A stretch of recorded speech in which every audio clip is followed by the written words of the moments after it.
چائے کے ہوٹل پر بیٹھ کر چائے کی چسکیاں لے کر ہم علماء کی غیبت کرتے ہیں، ہم ائمہ کی غیبت کرتے ہیں۔ برادران اسلام، ہمیں ان تمام چیزوں سے فرصت ملے تب ہم امام کے پاس جائیں گے نا کہ ہمیں غسل کے مسائل بتا دیجئے، ہمیں وضو کا طریقہ بتا دیجئے، ہمیں نماز کے مسائل سکھا دیجئے۔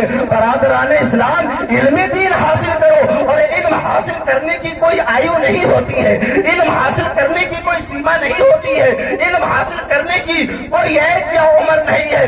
جس عمر میں چاہیں آپ علم دین حاصل کریں، لیکن اس سے پہلے آپ اپنے بچوں کو حافظ قرآن بنائیں، آپ اپنے بچوں کو عالم دین بنائیں، آپ اپنے بچوں کو مفتی بنائیں۔ اسی طرح سے بچوں کو، اپنے بھائی کو، اپنے بیٹے کو عالم بنانے سے پہلے ہمارے لیے یہ ضروری ہے کہ ہم اپنی بہنوں کے بارے میں سوچیں، ہم اپنی بیٹیوں کے بارے میں سوچیں۔ یاد رکھیے گا، میرا تو یہ ماننا ہے اور یہ کہنا بھی ہے، ہمارے بیٹے اگر جاہل رہ گئے، وہ پڑھے یا نہ پڑھے کام چل جائے گا، لیکن ہماری بیٹی جاہلہ رہ گئی، ہماری بہن جاہلہ رہ گئی تو یاد رکھیے گا کام چلنے والا نہیں ہے۔ وہ جس گھر میں دلہن بن کے جائے گی، جس گھر میں اس کو شادی ہوگی، جب شریعت کا علم اس کے پاس نہیں ہوگا، جب دین کا علم اس کے پاس نہیں ہوگا، تو اکیلے وہ اپنی سسرال کو جہنم بنانے کے لیے کافی ہوگی۔ اگر اس کے ساتھ آپ جہیز میں آپ نے 10 لاکھ نہیں 50 لاکھ کا آپ اس کو سونا دے دیں، آپ اس کو گولڈ سے لیس کر دیں، آپ 10 لاکھ نہیں 20 لاکھ کی آپ اس کو کار دے دیجئے گا، 4 لاکھ نہیں آپ 8 لاکھ کا اس کو فرنیچر دے دیجئے گا۔ اگر اس نے جانا نہیں ہے، اس کا برین واش ہے، اس کا دماغ صاف ہے، اس نے جانا نہیں ہے کہ فاطمہ الزہرا کا کلچر کیا ہے، ازواج مطہرات امہات المومنین نے کس طرح سے زندگی گزاری ہے، شریعت نے ہمیں کن چیزوں کے کرنے کا حکم دیا ہے، اور منکرات شرعیہ منہیات شرعیہ کیا کیا چیز ہے، تو وہ کس طرح سے جانے گی کہ ساس کا ادب کس طرح سے کرنا چاہیے، سسر کا احترام کس طرح سے کرنا چاہیے، شوہر کے مجھ پر کیا کیا حقوق ہے۔ اگر اس کو جانے گی، شریعت کو اس نے پڑھا ہوگا، دین کو اس نے جانا ہوگا، قرآن کو اس نے سمجھا ہوگا، حضور کے ارشادات و فرمودات پر اس نے عمل پیرا ہوئی ہوگی اور اس نے پڑھا ہوگا، تو وہ جانے گی میں شوہر سے بد کلامی نہیں کروں گی، میں شوہر سے زبان درازی نہیں کروں گی، میں شوہر کو گالیاں نہیں دوں گی، میں اس کے سامنے نہیں کھڑی ہوگی، کیونکہ حضور علیہ السلام نے تو ارشاد فرمایا ہے، آپ بھی جانتے ہیں، سارے سنی حضرات جانتے ہیں کہ غیر اللہ کو سجدہ کرنا یعنی سجدہ تعظیمی تو حرام ہے، سجدہ تعبدی یعنی عبادت کا سجدہ کرنا یہ شرک ہے۔ لیکن حضور نے کیا ارشاد فرمایا، ذرا غور سے سنیے گا، حضور علیہ السلام ارشاد فرماتے ہیں اگر اللہ کے علاوہ کسی کو سجدہ کرنا جائز ہوتا تو میں عورتوں کو حکم دیتا کہ وہ اپنے شوہروں کو سجدہ کریں۔ برادران اسلام، جب ہماری بہن، جب ہماری بیٹی مدرسے میں پڑھے گی تب وہ جانے گی کہ باپ کا مقام کیا ہے، ماں کا مرتبہ کیا ہے، شوہر کے حقوق کیا کیا ہے، ساس کا احترام کس طرح سے کرنا چاہیے، سسر کا ادب کس طرح سے کرنا چاہیے، اور اس کو پتہ ہی نہیں ہے تو وہ اکیلے اپنی سسرال کو جہنم بنانے کے لیے کافی ہوگی۔ برادران اسلام، تو یہ کمزوری کس کی ہے، اس میں ہاتھ کس کا ہے کہ آج ہماری بیٹیوں کے گھر اجڑ رہے ہیں، آج ہماری بیٹیوں کے گھر تباہ و برباد ہو رہے ہیں، سسر الگ گالیاں بکتا ہے، ساس الگ گانے دیتی ہے، اور شوہر طلاق دینے کے لیے آمادہ ہے کہ طلاق دوں گا، یا وہ جہیز کا مطالبہ کرتا ہے یا وہ جہیز کی ڈیمانڈ کرتا ہے۔ برادران اسلام، کیونکہ ہم نے اپنی بیٹی کے منہ میں اتنی لمبی زبان ڈال کے اس کو سسرال بھیجا ہے، کیا وہ لمبی زبان ہے کہ ہم نے اس کو کالج میں پڑھایا ہے، ہم نے اس کو اسکول میں پڑھایا ہے، ہم نے اس کو یونیورسٹی میں پڑھایا۔ آپ سوشل میڈیا پر ایکٹیو رہتے ہیں، اخبار کا آپ مطالعہ کرتے ہیں، سوشل میڈیا پہ آپ کی نظر رہتی ہے، آپ کو معلوم ہونا چاہیے کئی لاکھ کی تعداد میں آج ہماری بہنیں مرتد ہو رہی ہیں، غیروں کے ہاتھ میں اپنا ہاتھ دے کر وہ گھر سے فرار ہوتی ہے، کالج سے فرار ہوتی ہے، اسکول سے فرار ہوتی ہے، یونیورسٹیز سے وہ فرار ہو رہی ہے، غیروں کے ہاتھ میں ہاتھ بھی دیتی ہے، دائرے اسلام سے کافر خارج بھی ہوتی ہے، یعنی ہم فیہا خالدون ابدا،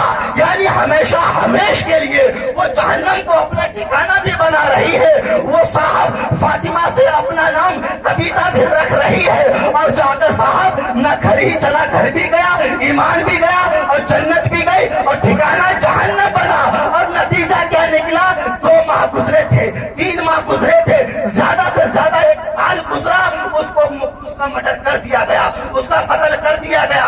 برادران اسلام، حاصل کیا ہوا کہ تو نے فاطمہ سے اپنا نام کبیتا رکھا اور جا کے سچن کے ساتھ فرار ہو گئی۔ اس میں غلطی کس کی ہے؟ غلطی اس باپ کی ہے کہ جس نے اسکول کا تو راستہ دکھایا، مدرسے کا راستہ نہیں دکھایا۔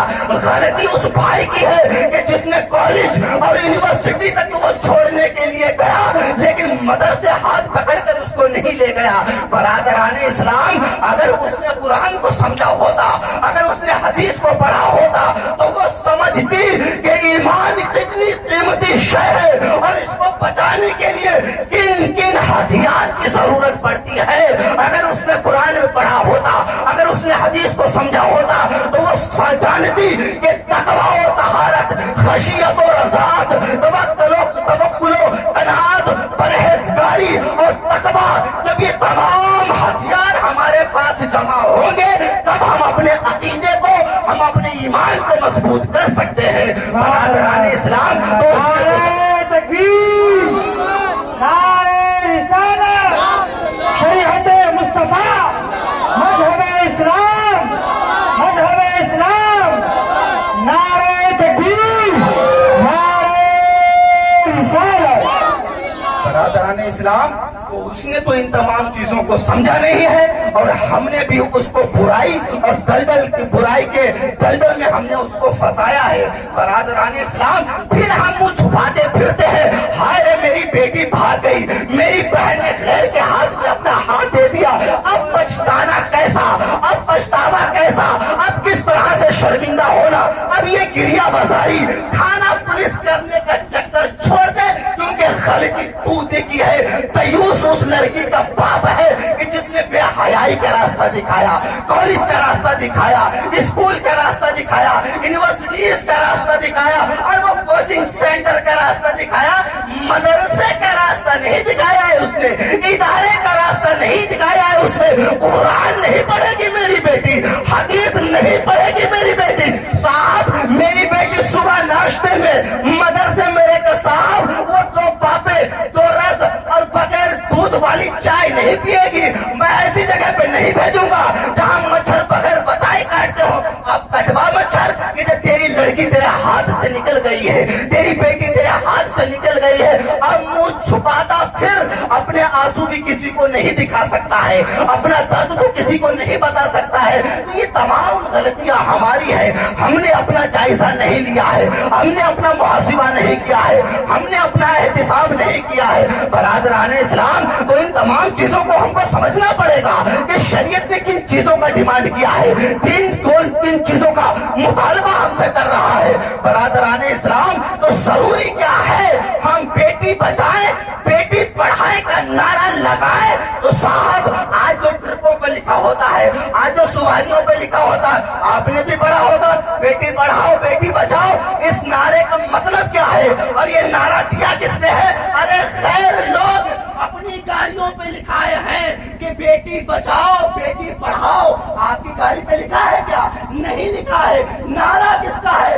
آپ نے سمجھنے کی کوشش کی ہے، آپ نے جاننے کی کوشش کی ہے۔ آج سے تقریباً 1450 سال پہلے، یعنی 1500 سال پہلے، عرب کے ریگستان سے پیغمبر اعظم صلی اللہ تعالی علیہ وسلم نے یہ نعرہ بلند کیا تھا۔ آپ نے ارشاد فرمایا تھا، طلب العلم فریضۃ علی کل مسلم و مسلمہ، علم دین حاصل کرنا تمام مسلمان مرد و عورت پر فرض ہے تو بیٹی پڑھاؤ کا نعرہ حضور نے دیا ہے. اور آج سے 1400 سال پہلے زمانے جاہلیت میں جب بچیوں کو زندہ درگور کیا جاتا تھا, بچی گریا بازاری کرتی, بچی منتیں کرتی, سماجتیں کرتی, لیکن وہ جاہل اور ظالم باپ اپنے ہاتھ سے گڑھے کو کھودتا, اپنی ننھی سی جان کو, نور نظر کو, لخت جگر کو اس گڑھے میں دفنا دیا کرتا تھا.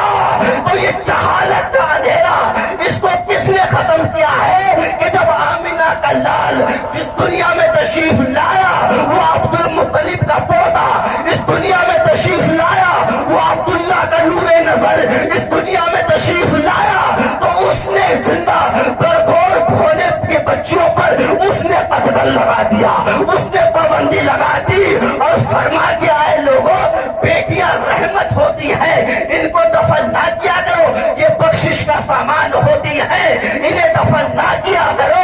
تو اس حدیث کو سامنے رکھیے گا, اس واقعے کو سامنے رکھیے گا. تو بیٹی پڑھاؤ بیٹی بچاؤ کا نعرہ کس نے دیا ہے؟ ہمارے آقا نے دیا ہے. برادران اسلام, تو زبان کسی کی بھی ہو سکتی ہے, یہ نعرہ ہمارے مصطفیٰ جان رحمت صلی اللہ تعالی علیہ وسلم کا ہے. آج سے ہمیں لکھوانا نہیں ہے, اس کو عمل میں لا کے دکھانا ہے. بیٹی پڑھے گی بھی, بیٹی بچے گی بھی. ارے جب بیٹی پڑھے گی تبھی تو بیٹی بچے گی, جب بیٹی دین پڑھے گی تبھی تو بیٹی بچے گی, تبھی تو اس کی عزت سلامت رہے گی, تبھی تو اس کی آبرو بچے گی. اور یہ نہیں ہے صاحب کوچنگ سینٹر میں اسکوٹی لے کر یا گاڑی لے کر بھیج دیا, وہ 10 لڑکوں کے ساتھ ایک ہی ٹیبل پر بیٹھ کر وہ صاحب کوچنگ میں پڑھ رہی ہے. پھر کیا ہوتا ہے, اگلے دن واردات آ جاتی ہے, اخبار میں خبر آ جاتی ہے گینگ ریپ کی, کہ 10 لڑکوں نے مل کر ایک لڑکی کا ریپ کر دیا. اسی طرح سے یہ گینگ ریپ کی واردات کو انجام دیا جاتا ہے. غلطی کس کی ہے؟ ہماری غلطی ہے. مدرسے کا راستہ نہیں دکھایا ہے, ادارے کا راستہ نہیں دکھایا ہے, پولیس کا راستہ دکھایا, اسکول کا راستہ دکھایا, کوچنگ سینٹر کا راستہ دکھایا, اور صاحب وہی بڑی یونیورسٹی کا راستہ دکھایا, لیکن فری میں قرآن سکھایا جا رہا ہے. توجہ نہیں ہے, حدیث پڑھائی جا رہی ہے, توجہ نہیں ہے, دین سکھایا جا رہا ہے, توجہ نہیں ہے. ارے صاحب وہ صاحب یو پی ایس سی کا ایگزام پاس کرے گی, وہ آئی ایس بنے گی, وہ آئی پی ایس بنے گی. ارے کب بنے گی؟ جب تیری بیٹی پڑھے گی, جب تیرا بیٹا پڑھے گا تب آئی ایس بنے گا نا, تب وہ آئی پی ایس بنے گا نا, تب وہ ایس ڈی ایم اور ایس ٹی ایم بنے گا نا. اور یہ نہیں ہے صاحب, آج ہمارے بیٹوں کا بھی یہی حال ہے, ہمارے بھائیوں کا بھی یہی حال ہے. وہ صاحب کا ہاتھ میں وہ دھاگا باندھ کے وہ شاہ رخ خان, وہ سلمان خان, ان دونوں مرتدوں کو مسلمان مت کہو ان کو, وہ مرتد ہیں دونوں, دائرے اسلام سے خارج ہیں دونوں. دیکھا ہوگا بڑے شرک کرتے ہیں, بڑے کفر کرتے ہیں, دائرے اسلام سے خارج ہو چکے ہیں. تو وہ شاہ رخ کی نقل کر کے, وہ سلمان کی نقل کر کے اپنے آپ کو ہیرو سمجھتا ہے, منہ لال کر کے, پان کھا کے, گٹکا کھا کے, وہ بندر اور چھچھندر کی طرح بال رکھ کے, پھٹی ہوئی پینٹ پہن کر اور کان میں ایئر فون لگا کر وہ گانے سن رہا ہے. برادران اسلام, اگر اللہ تبارک و تعالیٰ گانے سننے کی حالت میں تجھے بہرا کر دے تو مت کہنا کہ اللہ نے مجھے بہرا کر دیا. اسکرین پر گندی لڑکیوں کی فوٹو دیکھتے وقت اللہ اگر تجھے کو اندھا کر دے تو مت کہنا اللہ نے مجھے اندھا کر دیا. فحش گوئی کے وقت اللہ تجھے گونگا کر دے تو مت کہنا اللہ نے مجھے گونگا کر دیا. برادران اسلام, اور چاہتا ہے میں آئی ایس بن جاؤں, چاہتا ہے میں آئی پی ایس بن جاؤں, ایسا نہیں ہے. کامیابی کسی قوم کے ساتھ, کسی برادری کے ساتھ خاص نہیں ہے. اللہ تبارک و تعالیٰ کامیابی چہرہ دے کر نہیں دیتا ہے, اللہ کام دیکھ کر کامیابی دیتا ہے. اگر صاحب یہودی کا بیٹا وہ رمیش یا مکیش آم کا درخت لگائے گا تو آم کا درخت یہ نہیں کہے گا کہ تیرا نام رمیش ہے, تیرا نام امیش ہے, تو یہودی ہے, میں پھل نہیں دوں گا. ایسا سنا ہے کیا آپ نے؟ ایسا کہیں ہوا ہے کیا؟ نہیں. رمیش پانی ڈالے گا, وہ صاحب یہودی اس میں اس کی سینچائی کرے گا, دیکھ بھال کرے گا, تو پھل ہوا کھائے گا. 18 گھنٹے اگر یہودی کا بیٹا وہی رمیش اور مکیش 18 گھنٹے اپنی دماغ کی بتی چلا کر راتوں کو جاگ کر 18 گھنٹے ایس ٹی ڈی کرے